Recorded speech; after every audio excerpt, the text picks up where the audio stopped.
ఏమీ చదువుకోనటువంటి వ్యక్తి చెయ్యగలిగినటువంటి గొప్ప నేరం ఏమిటి అంటే ఓ దొంగతనం చేస్తాడు. పల్లెపట్టుల్లో ఏమీ చదువుకోనటువంటి వాడు ఒకవేళ సమాజంలో ప్రవర్తించవలసినటువంటి గతి తప్పితే అతను చెయ్యగలిగినటువంటి పెద్ద నేరం ఏమిటి అంటే జేబు దొంగతనం చేస్తాడు, ఇంట్లో దొంగతనం చేస్తాడు.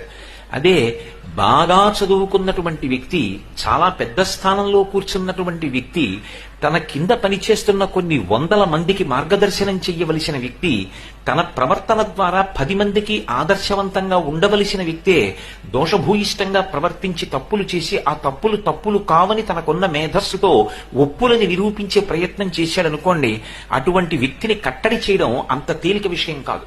అతని దగ్గర పనిచేస్తున్న కొన్ని వందల మంది వేలెత్తి చూపించి నువ్వు ఇలా ప్రవర్తించకూడదని చెప్పడానికి సాహసించరు.